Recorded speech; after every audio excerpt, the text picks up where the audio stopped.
अस्सलामुअलैकुम। सर वालेकुम अस्सलाम। जी बच्चों, खैरियत से हैं? सर अल्लाह का शुक्र, आप बताएं आप कैसे हैं सर। बिल्कुल ठीक, अल्हम्दुलिल्लाह। आज कम बच्चे आए हैं। Yes sir. आखिरी हाफ अशरा चल सेशन रहा में है ना। बैठ गए सारे। यस सर, कहाँ पे बैठे हैं कुछ।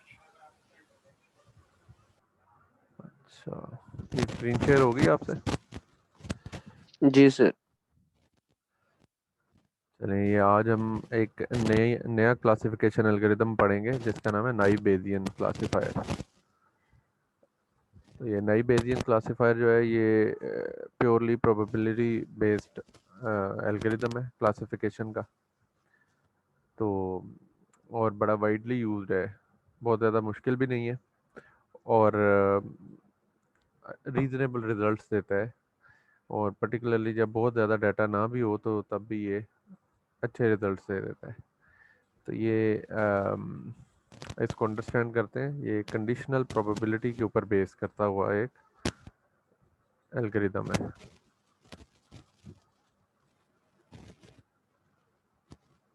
एक सेकेंड।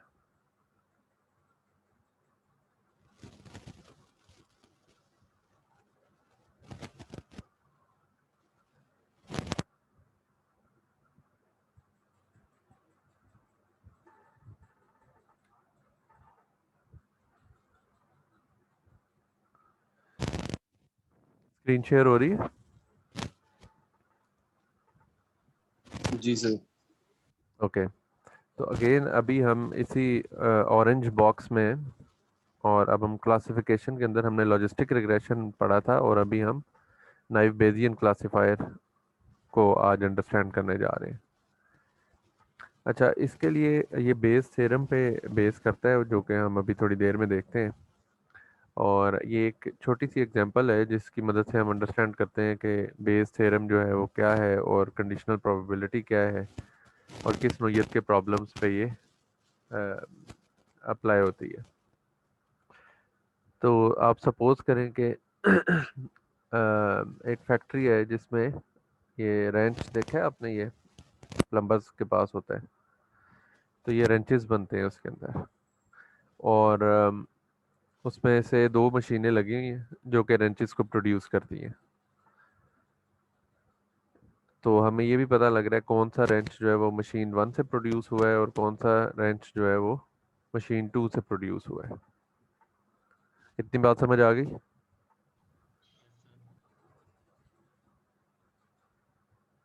हेलो। Yes sir. अच्छा, बीच में से कुछ रेंच जो है ना वो डिफेक्टिव भी हो जाते हैं। जाहिर बात है, मशीन काम करती है तो कुछ गड़बड़ भी हो सकती है।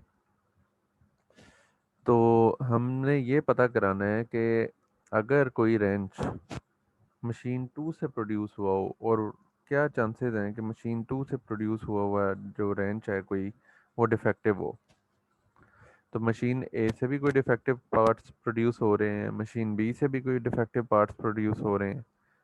तो हमने ये चीज़ पता करानी है कि मशीन 2 से वो प्रोड्यूस हुआ हो और हो डिफेक्टिव, इस चीज़ की चांसेस या प्रोबेबिलिटी कितनी है। तो प्रॉब्लम समझ आया? अब इस यहाँ पे जो चीज़ कंडीशन हम कहते हैं, वो कंडीशन हमें क्या नज़र आ रही है कि वो मशीन 2 से प्रोड्यूस हुआ हो। इसको हमने कंडीशन लगा दी है। हमने ये नहीं कहा कि कोई भी रेंच डिफेक्टिव हो, इसकी क्या प्रोबेबिलिटी है। तो अगर हम कहें कोई भी रेंच डिफेक्टिव है, इसकी क्या प्रोबेबिलिटी है, तो ये इस पर कोई कंडीशन नहीं है। लेकिन अगर हम कहें कि कोई भी रेंच डिफेक्टिव हो और वो मशीन 2 से प्रोड्यूस हुआ हो, तो ये जो है ये इसकी प्रोबेबिलिटी जो है वो कंडीशनल प्रोबेबिलिटी कहलाएगी। और कंडीशनल प्रोबेबिलिटी हम इस तरह से लिखते हैं कि कोई भी event A given that event B हुआ है, उसकी क्या प्रोबेबिलिटी है। तो यहाँ पे बी जो है वो क्या होगा कि मशीन 2 से प्रोड्यूस होना। मशीन 2 से प्रोड्यूस हो और ए क्या है कि वो रेंच डिफेक्टिव हो। तो क्या प्रोबेबिलिटी है कि रेंच डिफेक्टिव हो? ए। सच दैट वो मशीन 2 से प्रोड्यूस हुआ है। ये हो गया। तो ये बेस थ्योरम जो है ये क्या करता है कि ये ए सच दैट बी को बी सच दैट ए में बदलने में हमें मदद दे देता है।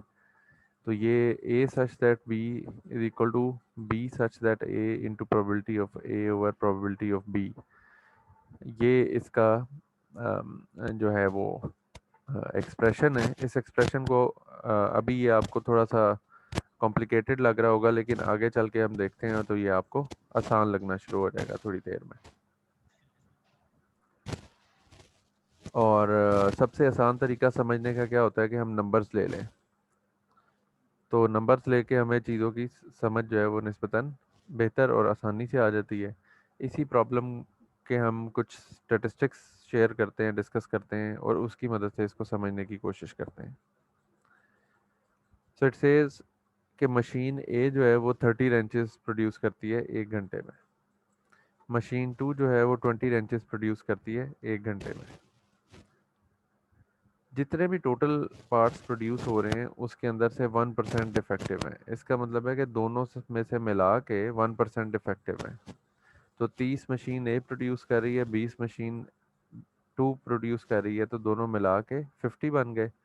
50 में से 1% अगर डिफेक्टिव हो तो कितने डिफेक्टिव हुए?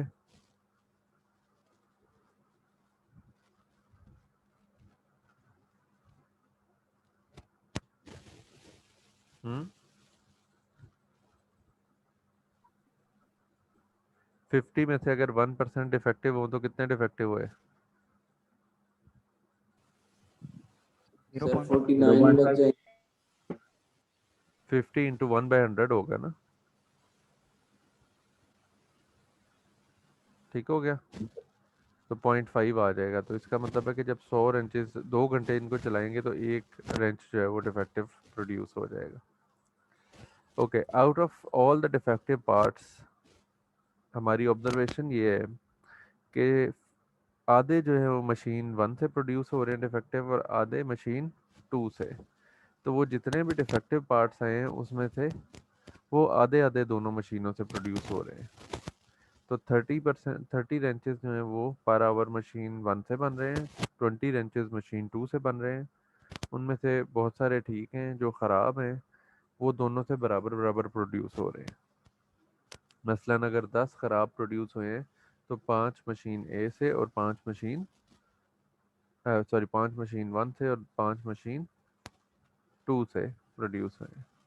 अब हमारा सवाल ये है कि क्या सवाल था कि एक ऐसा डिफेक्टिव पार्ट जो कि मशीन 2 से प्रोड्यूस हुआ हो उसकी क्या प्रोबेबिलिटी है।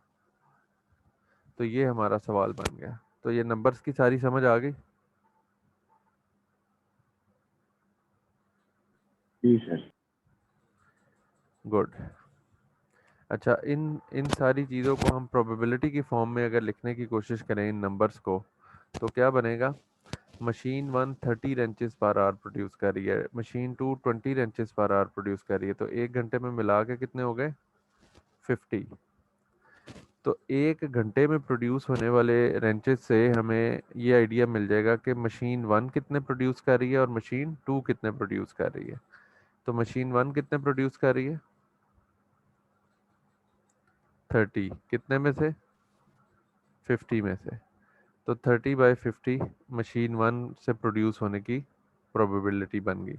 Probability that a wrench has been produced by machine 1 is going to be 30/50, and similarly the probability that a wrench has been produced by machine 2 would be 20/50। तो इसका मतलब है किसी भी रेंच के मशीन ए से प्रोड्यूस मशीन 1 से produce होने के चांसेस जो हैं 0.6 है और मशीन 2 से प्रोड्यूस होने के चांसेस 0.4 है। ये पॉइंट सबको क्लियर हो गया? टोटल 50 थे, तो 30/50 और 20/50, और ये उसकी प्रोबेबिलिटीज हमारे सामने आ गई। Out of all produced parts we can see that 1% are defective। ये हमें बता दिया गया कि डिफेक्टिव होने की जो चांसेस हैं, ये हमने पिछली स्लाइड पे भी हमें बता दिया गया था कि 1% डिफेक्टिव है। तो probability of being defective is 1%। ये भी हमें प्रॉब्लम में गिवन है।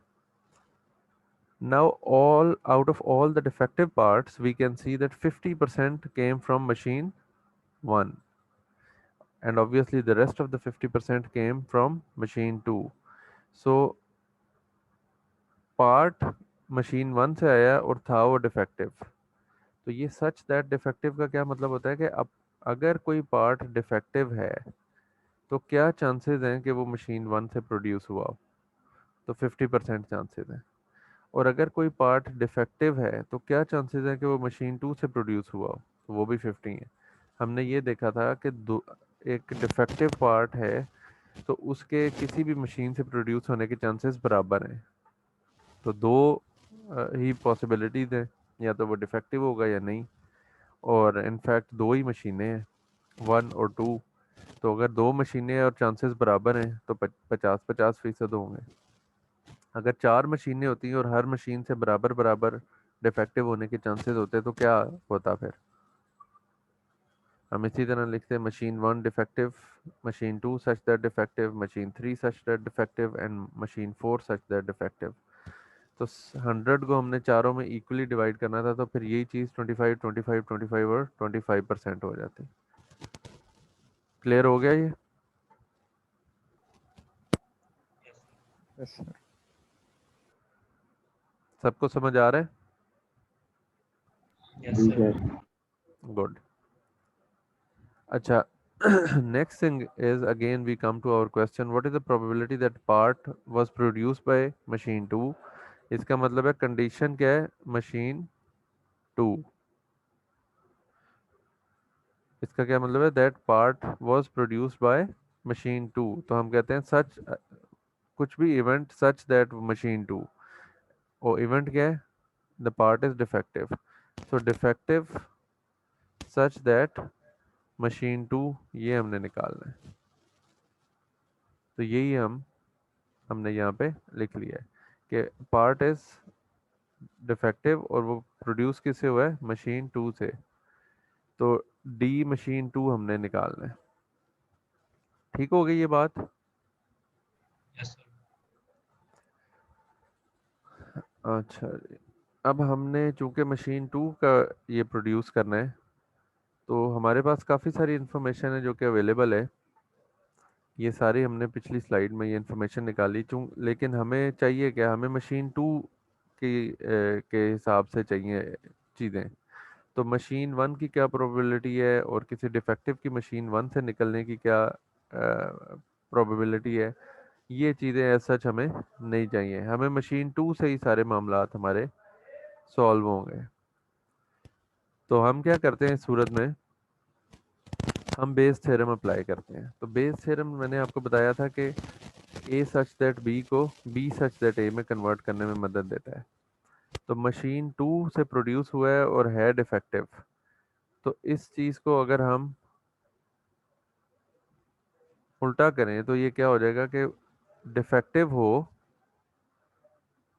ठीक है, पार्ट डिफेक्टिव है। यहाँ पे क्या था कि पार्ट मशीन 2 से प्रोड्यूस हुआ है और डिफेक्टिव है। अब हम कह रहे हैं पार्ट डिफेक्टिव है और मशीन 2 से प्रोड्यूस हुआ है। तो डिफेक्टिव होना कंडीशन हो गई और मशीन 2 से प्रोड्यूस होना इवेंट हो गया। तो ये जो ए सच दैट बी है उसको ये क्या कन्वर्ट करने में मदद दे देता है। समटाइम्स हमें पता क्या होता है, हमें ये प्रोबेबिलिटी पता होती है कि बी सच दैट ए की प्रोबेबिलिटी हमें पता है और ए सच दैट बी की हमने निकालनी है। तो बेस थ्योरम इस तरह के प्रॉब्लम्स हमें सॉल्व करने में मदद देता है।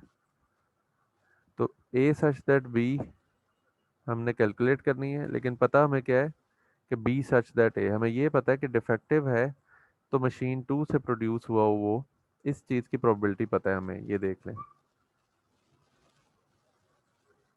ये पता है ना हमें।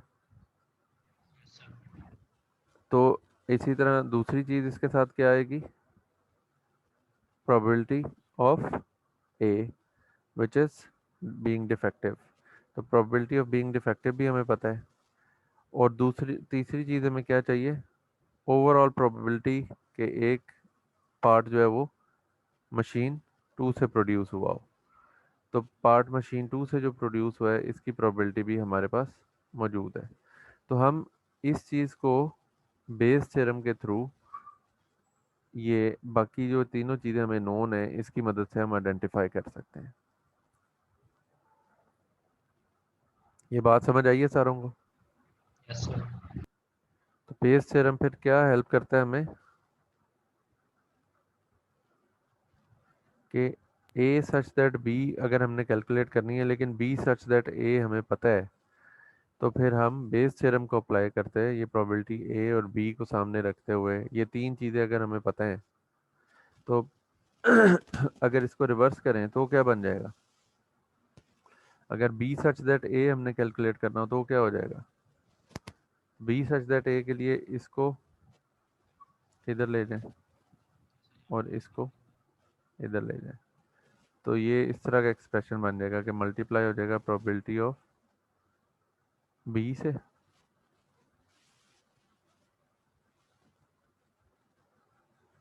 और डिवाइड हो जाएगा probability B such that probability of A से, सॉरी। ठीक है, तो ये पता हो और प्रोबेबिलिटी ऑफ ए और प्रोबेबिलिटी ऑफ बी पता हो, तो ये देख लें प्रोबेबिलिटी ऑफ ए और प्रोबेबिलिटी ऑफ बी ये दोनों में सेम ही है कि ए की प्रोबेबिलिटी और बी की प्रोबेबिलिटी हमें पता है, तो वो डिवाइड या मल्टीप्लाई उसने होना है, वो अपनी जगह एक अलग बात है।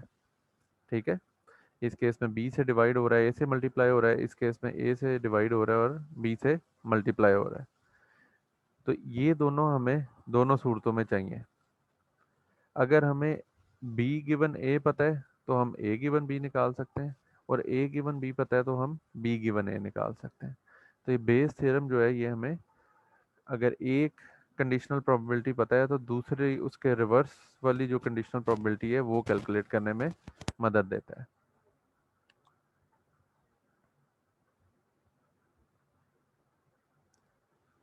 तो ये हमारे पास सूरत हाल बनी।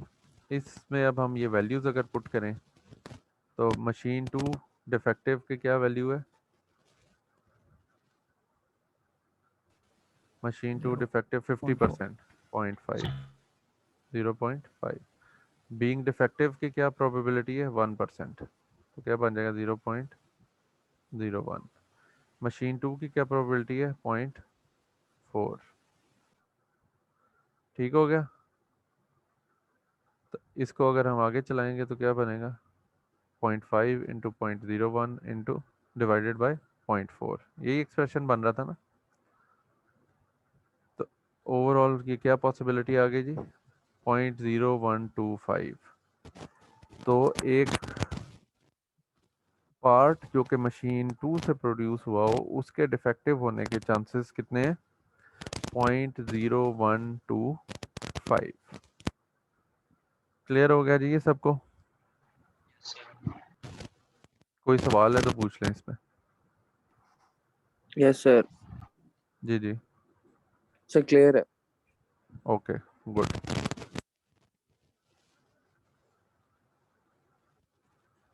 अच्छा, इसकी इंट्यूशन को अब एक और तरह से समझते हैं। हम इस चीज़ को हमने कैलकुलेट किया, ये 0.0125 को हम परसेंटेजेस की फॉर्म में लिखें तो हम 1.25% लिखते हैं। तो ये चीज़ तो हमने कैलकुलेट कर ली। अब अगेन हम नंबर से इस चीज़ को एक और तरीके से अंडरस्टैंड करने की कोशिश करते हैं।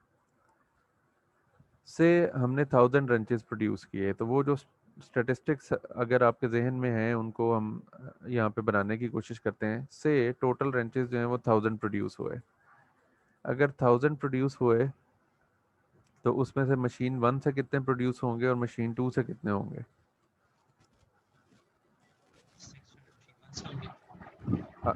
30 और 20 हो रहे थे ना मशीन 1 और 2 से, याद है? Sir. Yes, sir. तो 30 और 20 का मतलब ये है कि 50 में से 30 मशीन 1 और 20 मशीन 2 से प्रोड्यूस हो रहे हैं। तो अगर उसको हम कहें कि 100 कर दें उसे, तो 60 मशीन 1 से आ रहे होंगे और 40 मशीन 2 से, और उसको 1000 कर दें तो फिर 600 मशीन 1 से और 400 मशीन 2 से। तो ये जो 400 नंबर आया है ये इस तरह से आया है। उसको ज़रा स्केल अप किया है तो वो 20 की बजाय कि 20 पर आवर फ्रॉम मशीन 2 की बजाय वो ये पता लगा कि 400 अगर 1000 प्रोड्यूस होंगे तो उसमें से 400 मशीन 2 ने प्रोड्यूस किए होंगे, 600 मशीन 1 ने, क्योंकि उसकी स्पीड ज़्यादा है। 1% डिफेक्टिव होने हैं टोटल, तो 1000 का 1% कितना होगा जी? 10। 1000 का 1% 10 होता है ना। इसको मल्टीप्लाई कर देंगे 1/100 से तो 2 जीरोस कैंसिल आउट हो जाएंगे, तो 10 ओवरऑल दोनों मशीनों से मिला के 10 डिफेक्टिव पीसेज आए। इन डिफेक्टिव में से 50% मशीन 2 से आने थे और 50% मशीन 1 से। इसका मतलब है कि इन 10 में से 5 जो थे वो मशीन 2 से आए, 5 डिफेक्टिव पीसेस मशीन 2 से आए। तो हमने निकालना क्या था कि एक ऐसा डिफेक्टिव पीस जो कि मशीन 2 से आया है, तो मशीन 2 से टोटल कितने आए हैं और मशीन 2 से डिफेक्टिव कितने आए हैं। ये दो चीज़ें अगर हमें पता है तो हम ये निकाल सकते हैं कि मशीन 2 ने टोटल कितने प्रोड्यूस किए और उनमें से डिफेक्टिव कितने थे। तो defective produce by machine 2 divided by total produce machine 2, ये सूरत हाल बननी चाहिए। तो ये 5/400 बनेगा विच इज़ 1.25%। तो ये इसी चीज़ को समझने का दूसरा तरीका है। ठीक है, ये भी बात समझ आ गई। जी Yes, sir. सर। तो हम ऐसा क्यों नहीं कर लेते, इतने बेस थ्योरम से इतने मुश्किल तरीके से क्यों करते हैं कि मशीन 2 सच दैट डिफेक्टिव और फिर उसकी प्रोबेबिलिटी कि वो डिफेक्टिव हो और फिर मशीन 2 से प्रोड्यूस होने की प्रोबेबिलिटी, ये सारा कुछ हम करी जा रहे हैं। तो ये हो क्या रहा है?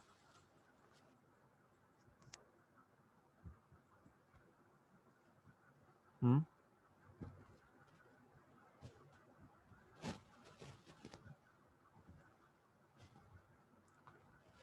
तो ये हो असल में ये रहा है कि इस चीज़ को अगर हमने करना है ना तो हमें ये करना पड़ेगा कि हम बंदों को बिठा दें और उन्हें कहें कि आप गिनते रहें और गिनते ही रहें। तो लोग बैठ के गिनते रहेंगे और फिर वो कहेंगे कि अच्छा मशीन 2 ने इतने प्रोड्यूस किए और इतने उसमें से डिफेक्टिव थे। ये दो चीज़ें हमें चाहिए ना, मशीन 2 ने प्रोड्यूस कितने किए और उसमें से डिफेक्टिव कितने थे। तो वो बैठ के अगर ये दो चीज़ें गिनते रहेंगे तो वो बड़ा पेंस टेकिंग काम है और हमें डिप्लॉय करने पड़ेंगे बंदे, और वो इस चीज़ को इन इन इन नंबर्स को कैलकुलेट करेंगे और फिर जाके हम उन दो नंबर्स को डिवाइड करके ये आंसर निकाल सकते हैं। लेकिन अगर हमारे पास बेस थ्योरम है तो हम रिलेटिवली आसानी से ये जो जनरल स्टेटिस्टिक्स हमारे पास आए थे कि ये कितने प्रोड्यूस कर रही है पर आवर, ये कितने प्रोड्यूस कर रही है, ओवरऑल डिफेक्टिव कितने निकलते हैं, दोनों में से डिफेक्टिव निकलने के चांसेस कितने हैं, इन चीज़ों से हम आराम से इसी चीज़ को कैलकुलेट, तो ये निस्बतन आसानी से और क्विकली कैलकुलेशन हो जाती है बेस थ्योरम के थ्रू।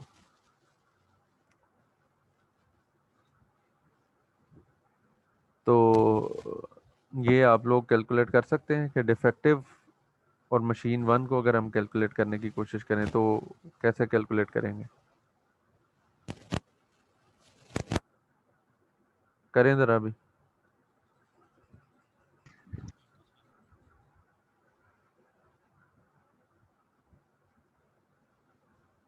अब आप इस चीज़ को सामने, ये जो क्रॉस हैं, अब ये क्रॉस इंपॉर्टेंट हो जाएंगे और ये वाली चीज़ें क्रॉस आउट हो जाएंगी। 30 रेंचेस मशीन 1 प्रोड्यूस कर रही है, 20 रेंचेस मशीन 2। तो अब प्रोबेबिलिटी ऑफ मशीन 1.6, 1% डिफेक्टिव, 50% ये आ गए। और अब हमने निकालना क्या है? Probability of defective such that it was produce by machine 1। तो जब हम ये लिखेंगे probability of being defective such that machine 1, तो इसका एक्सप्रेशन क्या बनेगा? बेस थ्योरम क्या कहेगा? probability of being from machine 1 such that it is defective multiply किससे करेंगे? सर मशीन 2 से, प्रोबेबिलिटी ऑफ मशीन 2। और डिवाइड किससे करेंगे? तो अब आप ये देख लें कि ये डी है और ये M1 है। हम बेस थ्योरम पे जाते हैं। ये कहता है कि ए और बी है, तो मल्टीप्लाई जो है वो ए से हो रहा है और डिवाइड बी से। ये जो नीचे वाला होता है ये नीचे हमें नज़र आ रहा होता है, ठीक है। यस तो सर। इसका मतलब है कि यहाँ पे क्या चीज़ बन जाएगी, सर M1। नीचे M1 के M1 से वो प्रोड्यूस हुआ हुआ है, और इधर क्या चीज़ बन जाएगी, बीइंग डिफेक्टिव। ये सबको समझ आ गई। Yes sir. तो अब हमारे पास M1D भी है, प्रोबेबिलिटी ऑफ D भी है, प्रोबेबिलिटी ऑफ M1 भी है। तो अगर हम इसी अपने उस चीज़ पे वापस आए, तो ये हमें M1D चाहिए। तो M1D है, M1D ये क्रॉस Yes, sir. आउट जो चीज़ है वो 0.5. ये है 0.5। प्रोबेबिलिटी ऑफ D है वो वही Sir, वाली है। 0.1. प्रोबेबिलिटी ऑफ M1 है 0.6. 0.6। तो इन तीनों चीज़ों को सॉल्व करेंगे तो आपका आंसर आ जाएगा। ठीक हो गया, Sir. सबको समझ आ गई बच्चों? Yes, sir. Yes sir. Very good. ये इसकी एक और एग्जांपल है जिससे हम इसको अंडरस्टैंड करते हैं।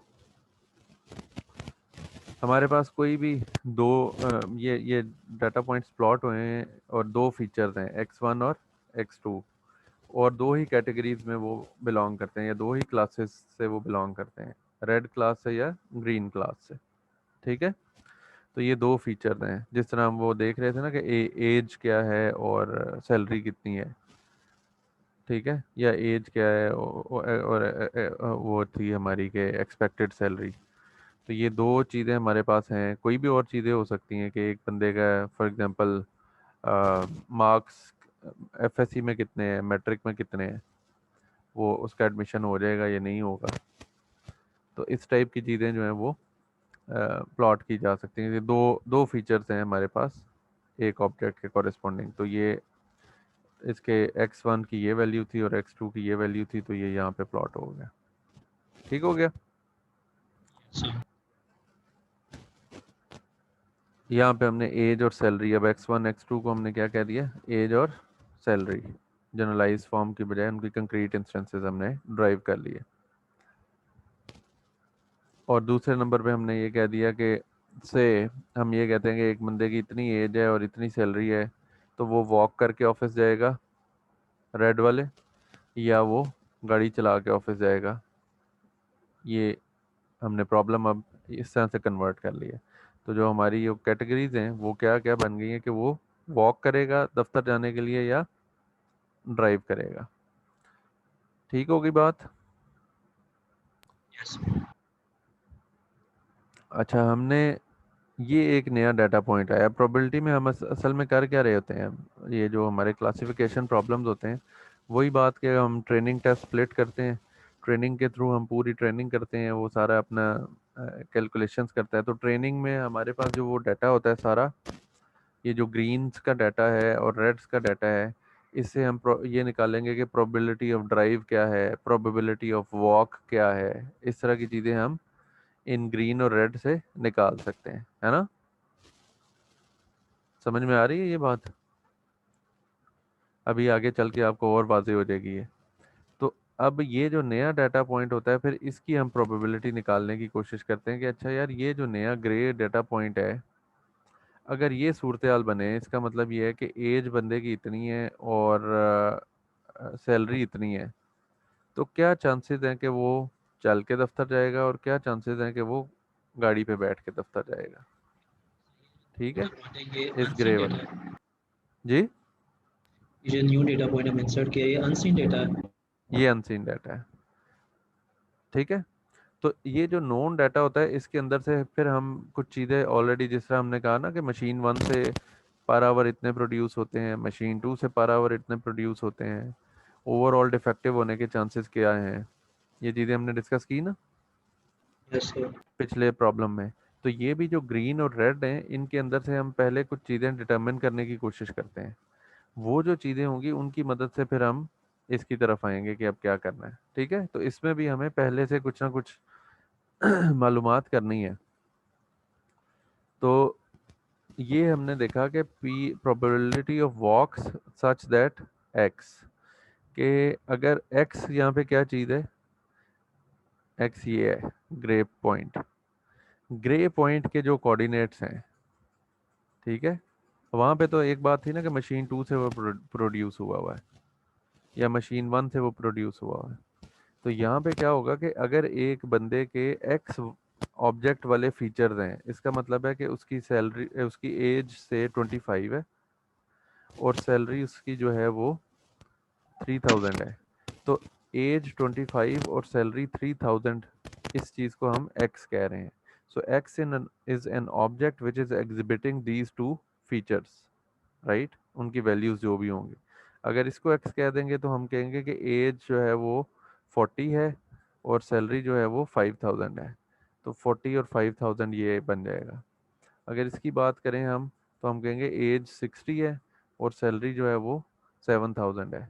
तो इस तरह से हम डिफरेंट, कोई भी जो डाटा पॉइंट है उसको हम कहेंगे ये एक्स है, जो भी एक पॉइंट अंडर कंसिडरेशन है, राइट।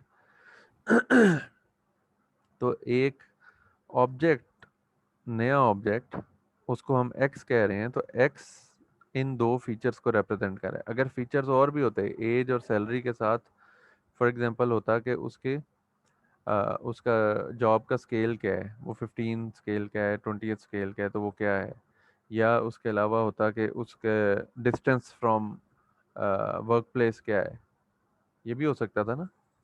तो ये सारी चीज़ें जो भी हम इसमें एडिशनल फीचर्स करेंगे तो वो हायर डायमेंशंस में जाना शुरू हो जाएगा, वो 2D की बजाय 3D 4D 5D हो जाएगा। ठीक होगी बात। अच्छा, हमने कैलकुलेट क्या करना है, we need to calculate the probability of this new data point and see के ये वॉक करता हुआ दफ्तर जाएगा या ड्राइव करता हुआ जाएगा। So we need to calculate कि व्हाट इज गिवन, एक्स की वैल्यूज गिवन है कि इसकी एज और जेंडर गिवन है। तो गिवन कि ये एज है, सॉरी एज और सैलरी गिवन है, तो given this is the age and this is the salary, what are the chances कि वो वॉक करे। ठीक है, तो बेस थ्योरम इस पे अप्लाई करेंगे तो ये उल्टा हो जाएगा। उल्टा कैसे होगा कि गिवन के ये वॉक करे तो क्या चांसेस हैं कि इसके फीचर्स जो हैं वो एक्स से मिलते जुलते हों या एक्स हो। तो बाकी दो चीज़ें जो हैं वो इसी तरह आ जाएंगी कि प्रोबेबिलिटी के उसके फीचर्स एक्स की तरह हों और प्रोबेबिलिटी के वो वॉक करें। और अगर हमने इसी एक्सप्रेशन को किसके लिए बनाना है, ड्राइव के लिए, तो हम क्या कहेंगे, प्रोबेबिलिटी कि वो ड्राइव करे, गिवन क्या है हमें, एक्स, हमें उसकी एज गिवन है और उसकी सैलरी गिवन है। तो अब ये क्या बन जाएगा, एक्स सच दैट वो ड्राइव करे और साथ में प्रोबेबिलिटी ऑफ ड्राइव और प्रोबेबिलिटी ऑफ एक्स, यही बनेगा ना। इसको उल्टा कर देना है, ये जो नीचे वाला ये नीचे आ जाएगा और ये ऊपर वाला ऊपर आ जाएगा। ठीक है, इसने उल्टा हो जाना है। याद करने का तरीका क्या है कि इसको उल्ट कर देना है, नीचे वाले नीचे और ऊपर वाले ने ऊपर आ जाना है। तो ये डिवीजन से जो डिवीजन के नीचे आएगा, ये जो प्रोबेबिलिटी ऑफ एक्स है वही आएगा, और डिवीजन से ऊपर प्रोबेबिलिटी ऑफ ड्राइव ही आएगा। ठीक हो गया जी, एक्सप्रेशन समझ आ गया। इसका मतलब है कि अब हमें ये probability of walk, probability of being x और सिमिलर टू एक्स, और प्रोबेबिलिटी ऑफ वॉक कि कोई बंदा वॉक कर रहा है और वो एक्स से मिलता जुलता है, ये तीन चीज़ें हमने कैलकुलेट करनी है। सही हो गया जी। Yes, sir. अच्छा, इस चीज़ को कि प्रोबेबिलिटी ऑफ वॉक्स को हम क्या कहते हैं, prior probability. X such that walks को क्या कहते हैं,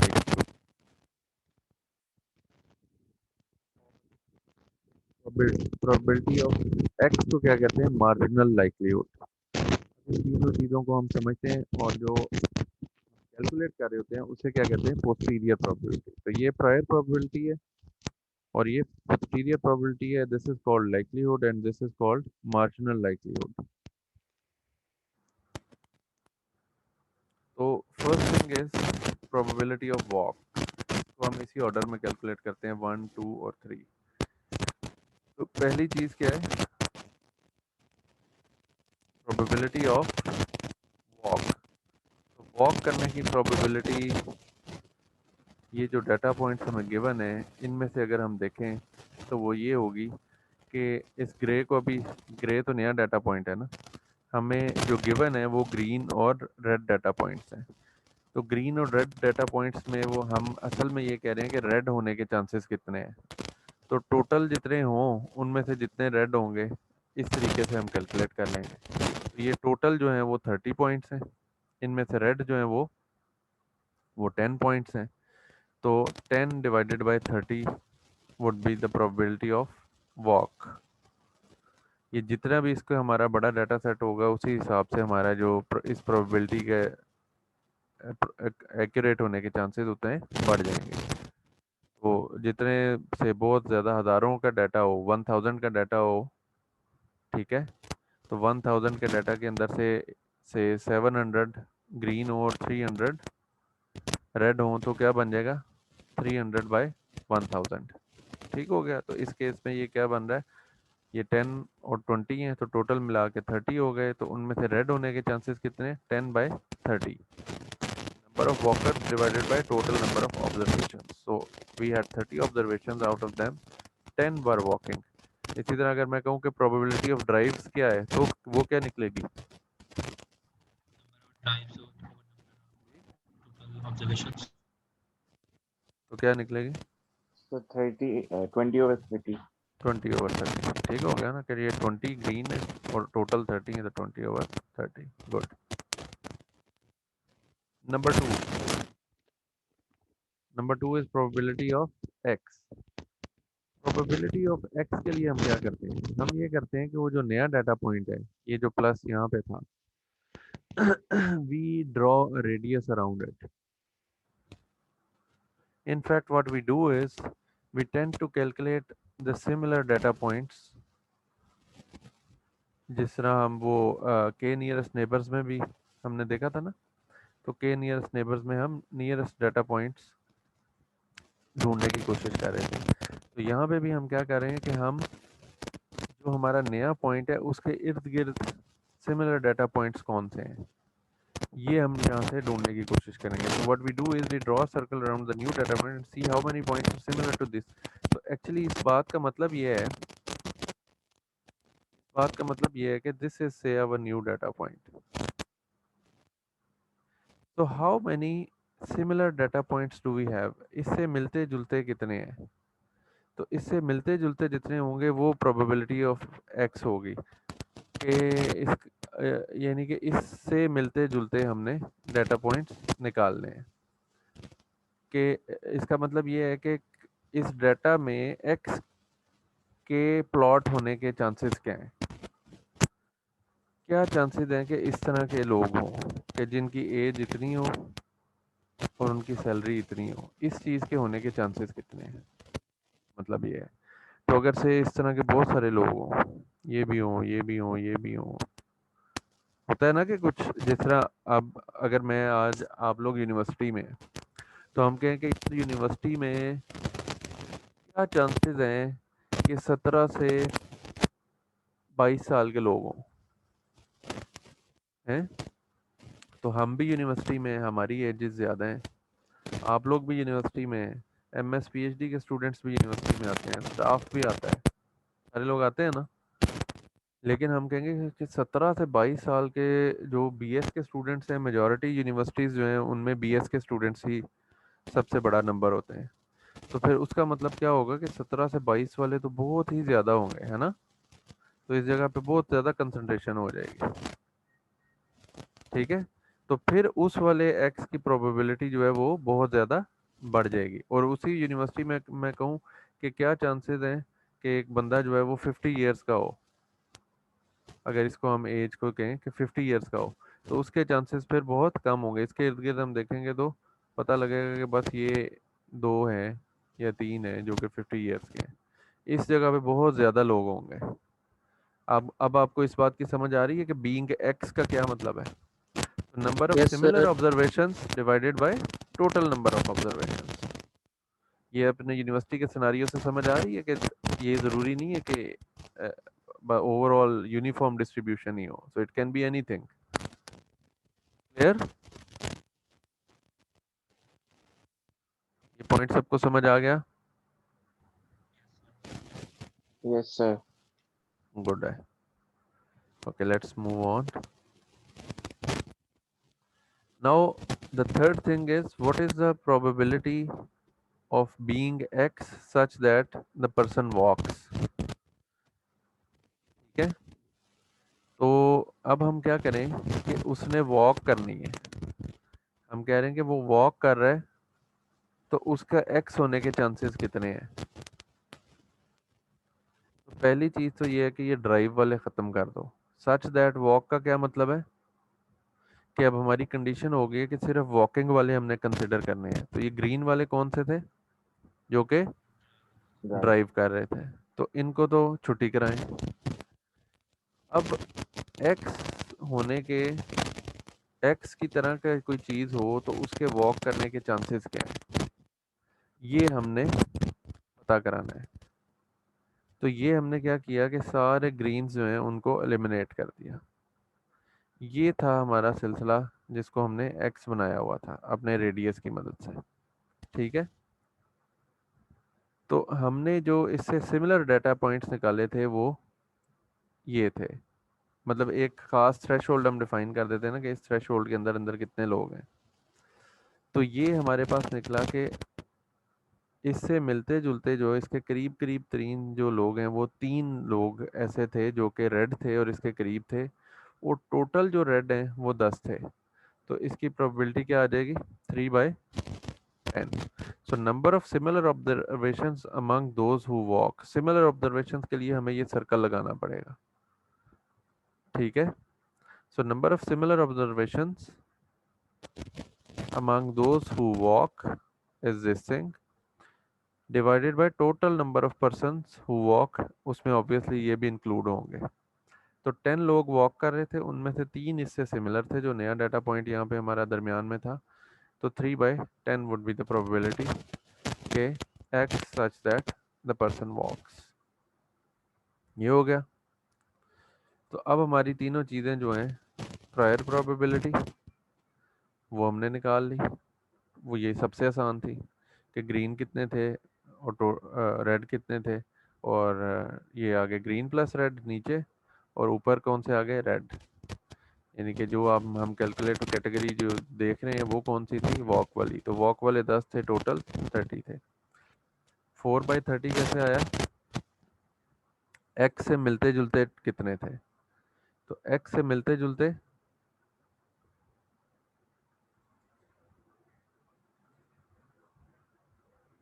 एक्स से मिलते जुलते जो थे वो कितने थे? सर 2-3 थे। हाँ, तो एक्स से मिलते जुलते 4 थे, टोटल कितने थे? 30। तो 4/30 ये बन जाएगा। ठीक है, अगर ये आप इसको देखें तो ये 4 थे एक्स से मिलते जुलते, और टोटल कितने थे? 30। 30। तो 4/30 हो जाएगा प्रोबेबिलिटी ये वाली। ठीक है, प्रोबेबिलिटी ऑफ बीइंग एक्स। ये समझ आ गई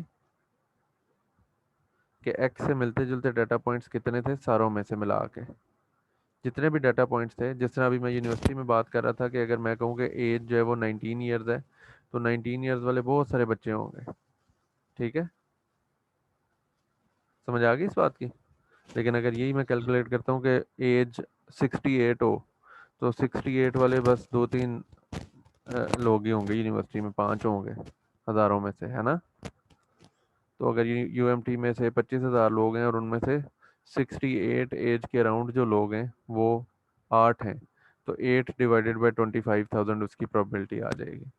और अगर मैं कहूँ कि यूएमटी में से 19 ईयर्स के कितने लोग हैं, तो 19 ईयर्स के पता लगेगा जी 8,000 लोग 19 ईयर्स के हैं, तो 8,000 डिवाइडेड बाय 25,000 आ जाएगा। तो दोनों प्रोबेबिलिटीज़ में फ़र्क नज़र आ रहा है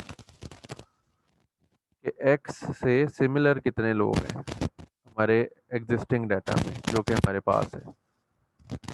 क्लियर?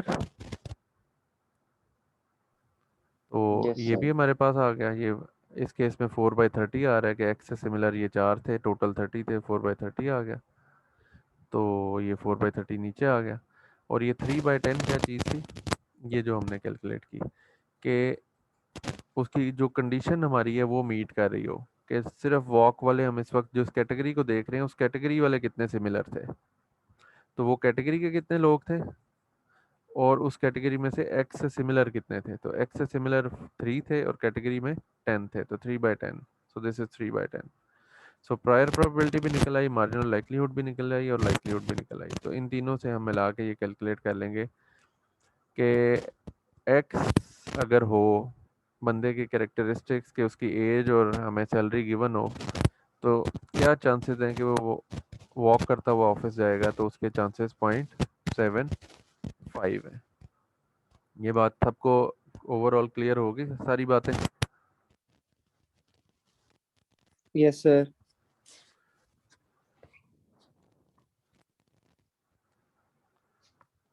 अब यहाँ पे हमने वॉक्स का निकाला था, तो यही ड्राइव के लिए करेंगे जो मैंने थोड़ी देर पहले जब उसको मैं आपसे डिस्कस कर रहा था तो मैंने यही ड्राइव करके आपको दिखाया था, ये एक्सप्रेशन बनाया था कि अगर हम ड्राइव्स की बात करें सच दैट एक्स, तो इसको उल्टा कर देंगे, एक्स सच दैट ड्राइव कर देंगे। ये एक्स नीचे है, नीचे वाला नीचे आ जाएगा और पी ड्राइव जो है वो इधर आ जाएगा। तो प्रोबेबिलिटी ऑफ ड्राइव्स कैसे निकालेंगे जी इस डाटा में से?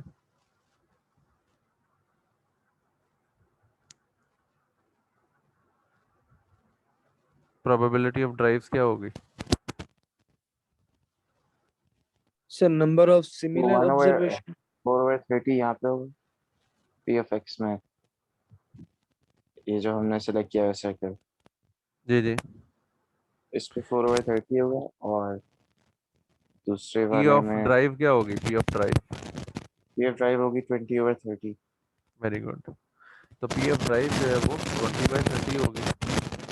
पी ऑफ एक्स जो है वो यही होगी। जी। हमने इस एक्स निकालते हुए हम ये नहीं देख रहे कि ग्रीन कितने हैं, रेड कितने हैं। एक्स निकालते हम कह रहे हैं कि इससे मिलते जुलते कितने हैं। जिस तरह हम कहें ना कि अगर यूनिवर्सिटी के स्टूडेंट्स की बात करें तो हम कहेंगे अच्छा मेल कितने, 18 ईयर्स के मेल कितने और फीमेल्स कितनी है, ठीक है। तो हम यहाँ पे इस वक्त 18 ईयर्स के लोग देख रहे हैं। 18 ईयर्स में पता लगा एक फीमेल है और 3 मेल हैं, से अगर हम इस तरह से कहें तो हम इस वक्त टोटल देख रहे हैं कि 18 ईयर्स के हैं कितने लोग, तो 4 लोग हैं, टोटल 30 हैं, तो 4/30 आ जाएगी। तो यहाँ पे ग्रीन और रेड की डिस्क्रिप्शन नहीं करते हम पी ऑफ एक्स निकालते वक्त, ठीक है। P of drives, very good Arkham, 20/30 आ जाएगा। पी ऑफ एक्स में सिमिलर कितने इंस्टेंसेस हैं वो हम निकाल लेंगे डिवाइडेड बाय टोटल इंस्टेंसेस, तो 4/30 आ गया। वो अब पिछले में भी 4/30 था और इंटरेस्टिंगली इसमें भी 4/30 है, ये देख रहे हैं आप। यस सर, क्योंकि पी ऑफ एक्स सिमिलर दोनों लोग में होंगे, सेम ही होगा। सेम होंगे। अच्छा, तीसरी चीज़ हमने क्या निकालनी है? एक्स सच दैट, वॉक यहाँ पे निकाला था, अब क्या निकालेंगे? X such that price drive. तो एक्स सच दैट ड्राइव में क्या बनेगी फिर सूरत हाल? 1/20। इसमें क्या बन गया था? 3/10, कि ये 3 थे और इस तरह के 10 थे। अब हम इसको वो कर देंगे, हाइड आउट कर देंगे रेड वालों को और ग्रीन वालों यस को ऑन कर लेंगे उस सूरत में, है ना। ग्रीन यस, वाले ऑन होंगे तो क्या हो जाएगा कि ये 1/20। एक एक इंस्टेंस है सिर्फ ग्रीन वाला जो इससे मिलता जुलता है, और टोटल इंस्टेंसेस जो है वो कितने? 20। तो 1/20 बन जाएगा। सब बच्चों को बात समझ आ गई ये वाली? तो Yes, इंटरेस्टिंगली sir. ये जो 4/30 है ये 4/30 ही है और बाकी की चीज़ें जो है वो बदल जाएंगी।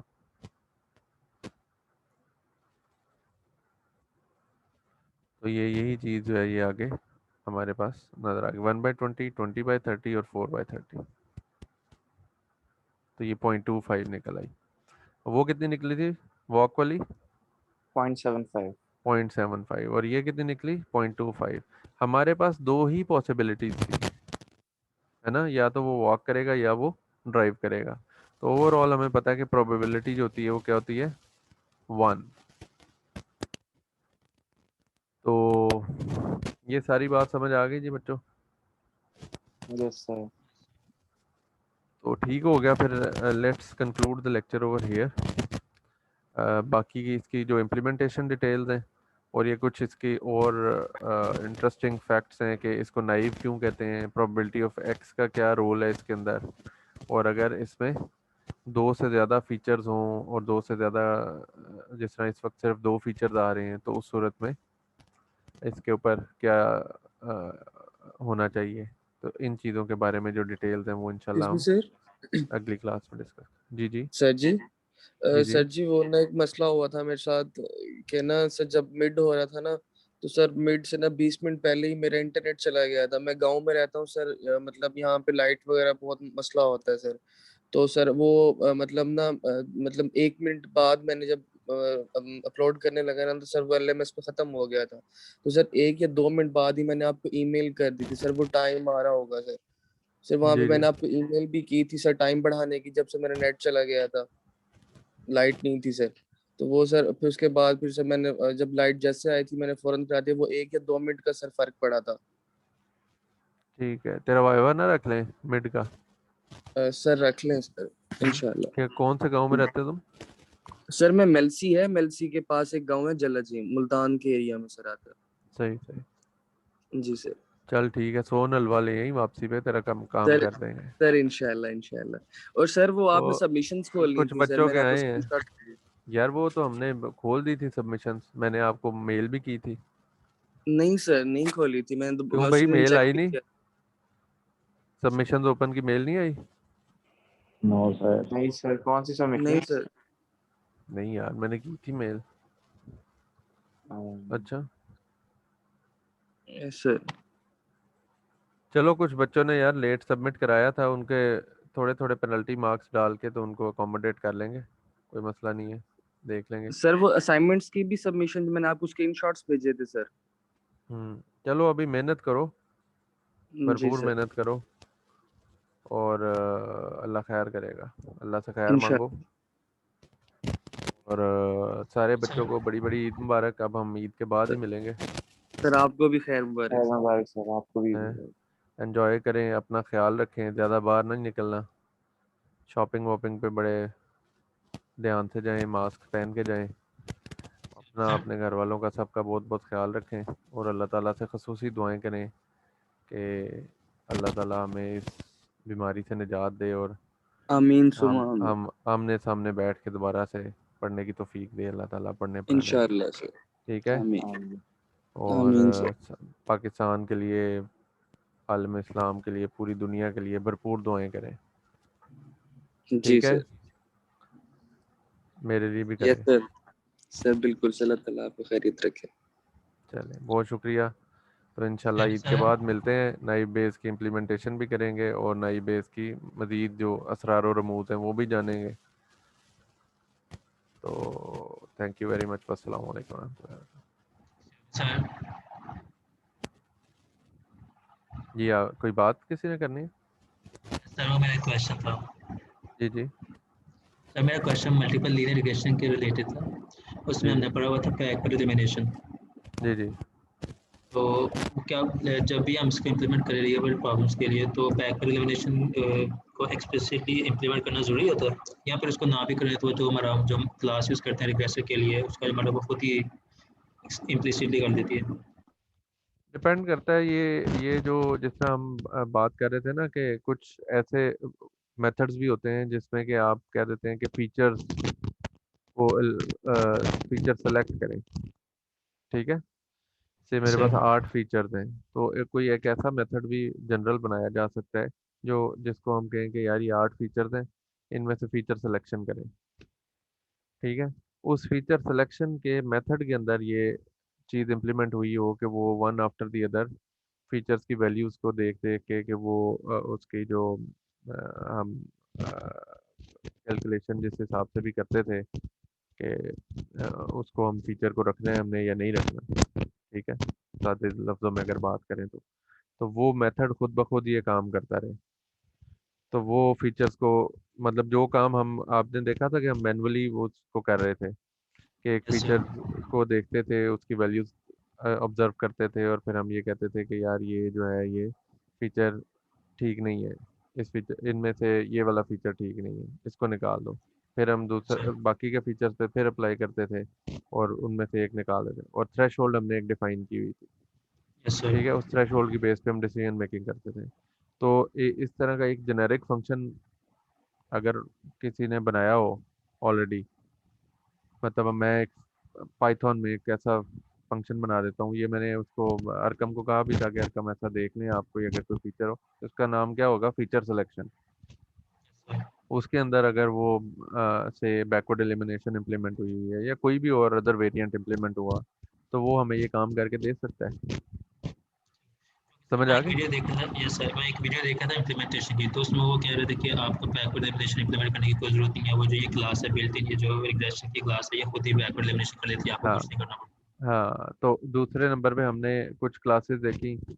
हमने जब हम ये एस वी एम इम्प्लीमेंट कर रहे थे या अ, उसमें हम देख रहे थे कि यार फीचर स्केलिंग वगैरह की जो चीज़ें हैं उस हवाले से भी हमने ये बात देखी थी कि कुछ एल्गोरिदम्स ऐसे हैं जिनके अंदर फीचर स्केलिंग उनका पार्ट है इम्प्लीमेंटेशन, यानी कि जो एपीआई बनी हुई है, ये बात सारी एपीआई पे है। दो पहलू हैं ना इस चीज़ के, यस एक सर। है कि लैंग्वेज आपको क्या सपोर्ट दे रही है, मतलब पाइथन लैंग्वेज मींस के जो लैंग्वेज की लाइब्रेरीज हैं वो कितनी रिच हैं, यस सर। ठीक है। तो अगर लाइब्रेरीज रिच हैं और वो मेथड के अंदर ही फीचर स्केलिंग भी दे रही है, एक एक रिग्रेशन या क्लासिफिकेशन का एल्गोरिदम है जो कि फीचर स्केलिंग पहले करता है और फिर उसके बाद रिग्रेशन या क्लासिफिकेशन करता है, तो ठीक है, वो मज़ेदार बात हो गई। अदरवाइज हमें एक्सप्लिसिटली फीचर स्केलिंग करनी पड़ेगी। इसी नौयत की ये आपका सवाल है कि क्या हमें एक्सप्लिसिटली बैकवर्ड एलिमिनेशन करनी पड़ेगी। तो मेरे ख्याल में ये मेथड ज़रूर एग्जिस्ट करता होगा। मुझे अभी क्योंकि खुद मैंने I am new to this तो मुझे नहीं पता कि कौन सा मेथड है, लेकिन what I am sure about is कि डेफिनेटली ये मेथड इसमें होगा, ठीक है। और कुछ एल्गोरिथम्स के अंदर ये मेथड ऑलरेडी उसका पार्ट होगा इम्प्लीमेंटेशन का कि यार ये एक्स फीचर्स हैं, ये 8 फीचर्स हैं, तो उनको एलिमिनेट करते करते मैं ये 4 पे आ गया। सही है। तो चीज़ों को समझने के भी दो पर्सपेक्टिव हैं और हम उन दोनों पर्सपेक्टिव को अल्हम्दुलिल्लाह इस कोर्स में देखते हुए भी आ रहे हैं। वन इज़ थ्योरेटिकल पर्सपेक्टिव, ठीक है, and the second one is implementation वाला। तो थ्योरेटिकल पर्सपेक्टिव में हमारी कोशिश है, जिस तरह अभी हमने नाइव बेदियन को अच्छे तरीके से अंडरस्टैंड किया है कि ये है क्या चीज़, तो इस चीज़ के ऊपर जोर देना है हमने। तो वो थ्योरेटिकल अंडरस्टैंडिंग जो है वो हमें अपने प्रॉब्लम्स को फिर बेहतर तरीके से मॉडल करने में बड़ी मदद देती है कि जो हम हमारे पास प्रॉब्लम एट हैंड क्या है और उसको मैंने किस तरीके से मॉडल करके एक मशीन लर्निंग के सूटेबल एल्गोरिदम तक लेके जाना है। तो ये बातें हमें वाजे हो जाती हैं। बाकी फिर उसकी इम्प्लीमेंटेशन है। इम्प्लीमेंटेशन में आपने देख लिया कि हमने लॉजिस्टिक रिग्रेशन किया था, तो लॉजिस्टिक रिग्रेशन के बाद जब हमने KNN किया था तो इम्प्लीमेंटेशन में कितनी चेंज आई थी बाकी सब कुछ same। जी? बस 3-4 लाइनें चेंज करनी थी, तीन बाकी चार तो सब लाइनें कुछ चेंज था। होंगी। और इंटरेस्टिंगली हम अभी जब नई बेदियन करेंगे तो खैर से फिर वही 3 4 लाइनें ही चेंज होंगी। So the main idea is not to to learn those 3 4 lines by heart. उनका रट्टा लगाने की ज़रूरत नहीं है हमें, वो हमें कोड इंटरनेट से भी मिल जाएगा, हम सैम्पल कोड्स आपसे शेयर भी कर रहे हैं। The idea is what is going behind the scene, and once you understand what is happening behind the scene, that is where your analytical thinking cap comes on to your head, and that is what is required.